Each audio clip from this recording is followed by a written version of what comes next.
Good morning.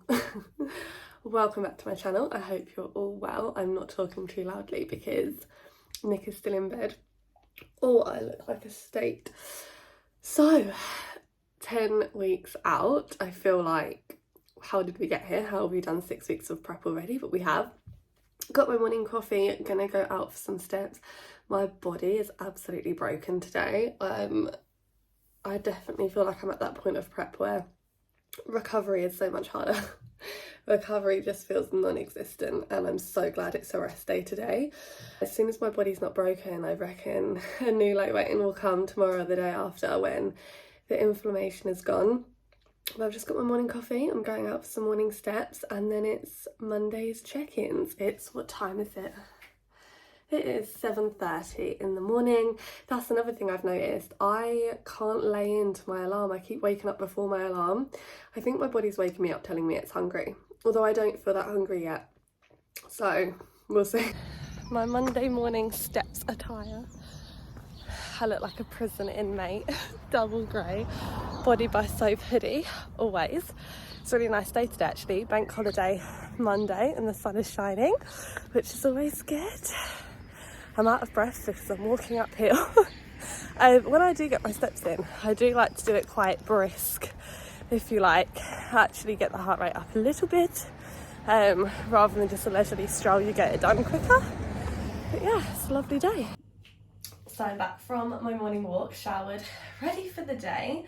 Feeling a little, I feel lean the last couple of days, but because I'm so inflamed, like I said, from training, I'm not going to really see that new low weigh-in yet. I need to work on my vacuums, which I'll probably show you in this video. I'm also just about to take my daily supplements, I'll show you that too, and get my water in me. So when inflammation is really bad, following on from training, your best friend, water. I like to have it in this, is this 2.2 litres per jug? It's fab. So this is my little morning stack of supplements. I have a vitamin C, vitamin D, because you know, we live in the UK. Omega-3, 3 of those because I don't eat fish. The pink one is a probiotic for urinary tract health, because your girl has issues with that. And then a cranberry tablet as well for the same thing. Reoccurring UTIs are a bitch. If anyone else has suffered with them, this is the probiotic if you get regular urine infections. Great reviews on Holland & Barrett. I'm trying it for the first time recently, but yeah, try that out. So those are the supplements. I'm not one of those people that can just do all of them. Absolutely not, one at a time.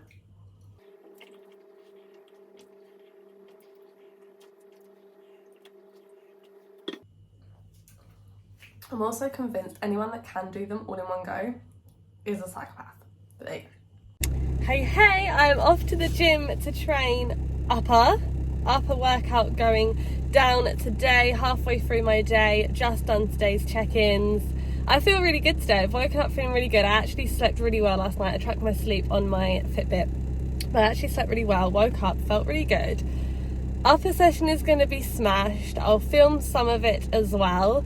But yeah, I feel really good, and it's just a reminder, a deficit doesn't necessarily make you weak. You're good. You can still push it, you can still train hard, and just go into the gym, into the workout with the right mindset.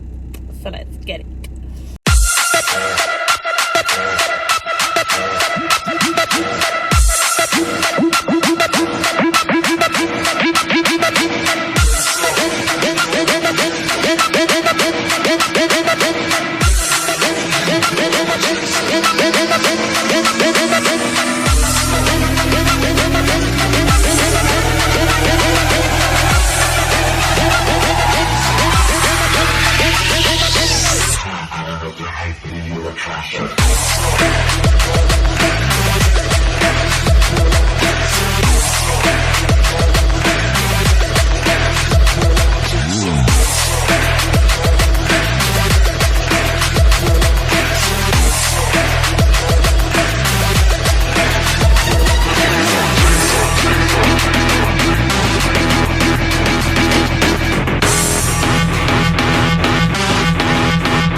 my gym session because I obviously hadn't picked up the camera to vlog anything, but it was the day after. Again, I'm whispering because Nick is still asleep, and I thought I would go through my morning routine, and I'm going to do a check-in today and kind of go through how I do a normal check-in. So first things first, when I wake up, go to the toilet, weigh myself and take measurements. So I've already done them, but I will show you how I take my measurements again anyway.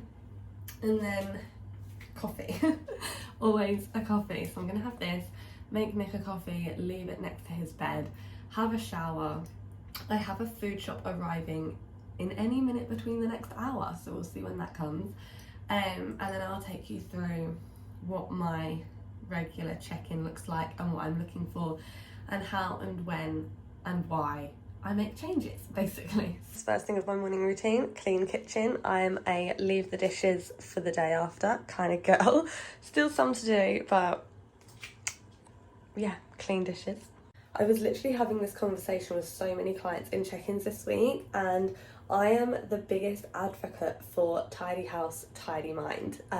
Like, we are a product of our environment, right? So if our environment is messy, if it's chaotic, if there's no structure, we're only going to feel that and feel the same. Tidy house, tidy mind. I cannot, especially when I work from home, I cannot just get stuck in with work if everything's messy. So kitchen is done. Got the veggies here. Mincemeat, I don't eat that, that's Nick's.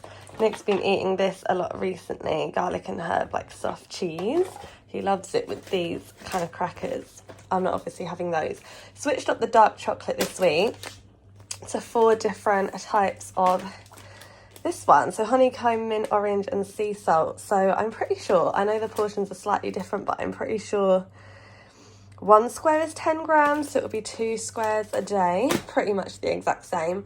Also switched up the rice cakes to salt and vinegar instead of, well, I was having caramel for a while, and then I switched up to chocolate, but the chocolate ones were disgusting. Do not buy the chocolate version. But yeah, this obviously isn't for me, that's for Nick too.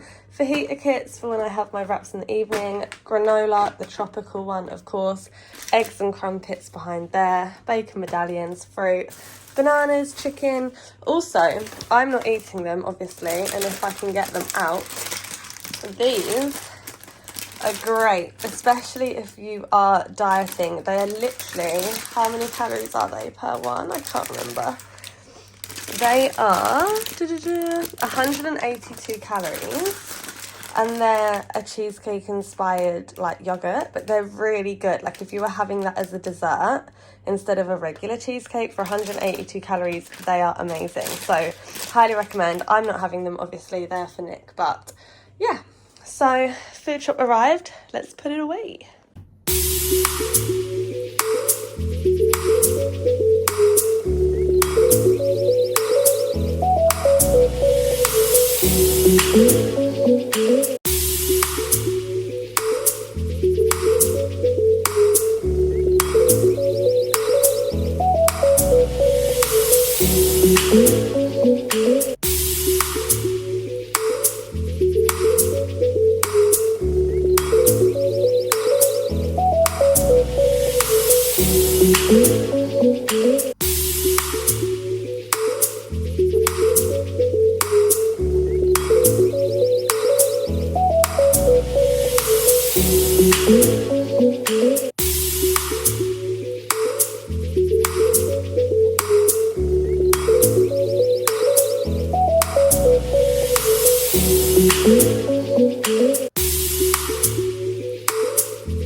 Kind of my morning routine done, and that is what it looks like when I do my check-in.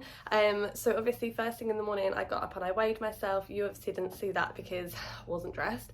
And always make sure that you weigh yourself first thing in the morning, after you've been to the toilet and before you've eaten anything, just to keep your averages consistent and to keep kind of what you or your coach is looking at completely consistent. I'm going to insert a picture here of what it looks like when I kind of input my measurements, my scale weight, and how we kind of look at scale weight. So obviously scale weight always fluctuates, so you always want to look at the average and draw a conclusion from the average. That's what mine looks like for this week, and I'm also going to chat through a little bit about how I do my own check-ins when I obviously coach myself. So I'm obviously not submitting that to another coach to look at and give me feedback or tell me what to do. I am looking at that myself. So I'm going to chat through a little bit about what I'm looking for and how I make my changes or any decisions in prep. So that's obviously what my scale weight and measurements have been saying this week, or at least since the weekend. And then obviously you saw me take my measurements and you saw me do my check-in video. So those are the three things I look at: scale weight, measurements, check-in video. When I took my measurements, I was taking my waist measurement from the smallest part of my waist and my glute measurement from the widest part. So the reason why we look at all three things, scale weight, we obviously look at it because as much as we are aiming for a look, the scale weight is going to have to come down at some point. We are technically still in a fat loss phase, so scale weight is going to have to move, so it is important to see how much it's moving by. I like to aim for around 1% of body weight per week. That usually sets you up for a good rate of progress across prep. We also look at measurements because if we are going for a look, as bodybuilding is a look, those measurements and the ratios between measurements can be really important. So for a bikini girl, it's usually said that the ratio between waist and glutes, if it's around 12 inches when you're on stage, that's pretty decent. And my ratios currently are pretty much bang on 12 inches between waist and glutes, which is great. So that's really helpful.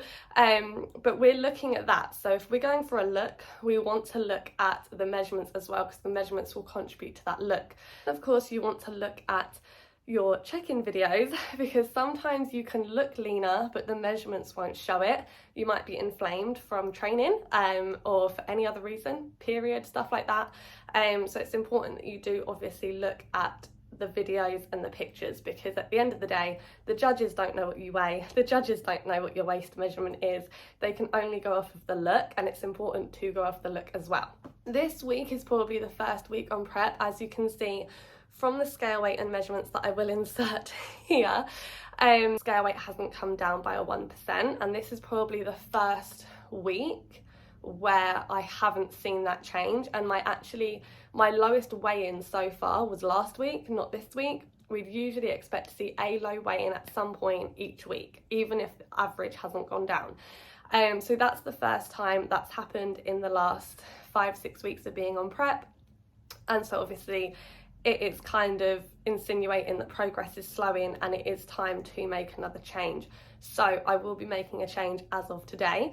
It's also really important, if you do coach yourself, try to look at these things super objectively. It can be difficult when it's yourself. It can be difficult when you get closer and closer to show day and you're getting a bit more tired, a little bit hungrier, and you almost don't want to lower your own food. You don't want to increase your own cardio, but you have to look at the look objectively. If the look doesn't look tired and it doesn't look exhausted, then you're fine. So I always say that to my bikini girls. They'll be saying to me in check-ins, I'm feeling tired, I'm feeling hungry. Well, if you don't look it, we don't need a refeed. That's the most important thing.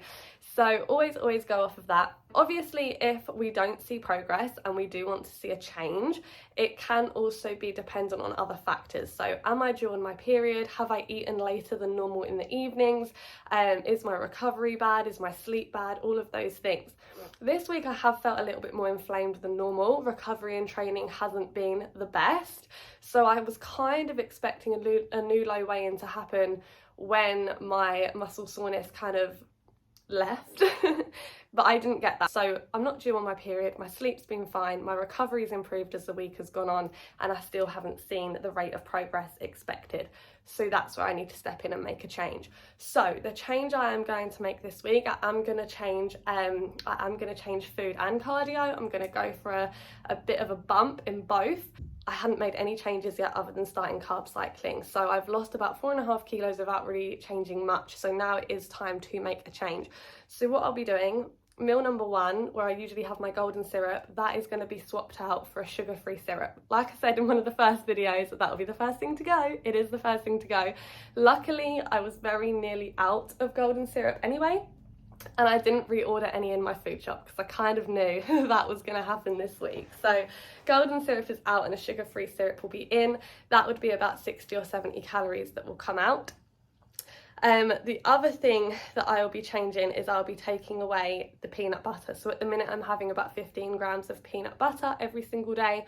I'll be taking that out as well. So slight change in carbs, more so the sugary carbs that aren't going to give me any volume, and a slight change in fats. Those two combined should see me at a drop of about 150 calories. So it's actually a very small amount. If you think about the amount of golden syrup I was having in that yogurt bowl and the amount of peanut butter I was having, that doesn't make a huge difference to volume, but it does decrease me by about 150 calories. And then I'm also going to do a bump up in cardio. So currently with cardio, I'm doing 30 minutes across the week. I'm now going to do 50 minutes across the week, which will literally just be 10 minutes interval training on the Stairmaster after every workout rather than after just 3. So that is going to be the change that I make. So not even a massive change, just bumping up, nearly doubling the cardio, although it's not that high right now, and yeah, those really small food swaps. So not a huge difference, but that's kind of what I look at in check-ins. That's what I look at with all of my girls as well, and that's how we objectively know when to make a change or not. As of right now, because of how far out I still am, it's easy to keep things that simple. As we get closer to show, things will start getting a little bit more specific in terms of how the physique is looking after rest days, how it's looking after a training day, how it's looking, you know, after a certain amount of carbs, all sorts of things like that. Those things will come into play. As of right now, we're just wanting to see a rate of progress in getting leaner. So that's the only thing we're looking for. But I hope that all makes sense. I'm going to leave this video here. As always, thank you so much for watching. Don't forget to like and subscribe, and I'll see you in the next episode.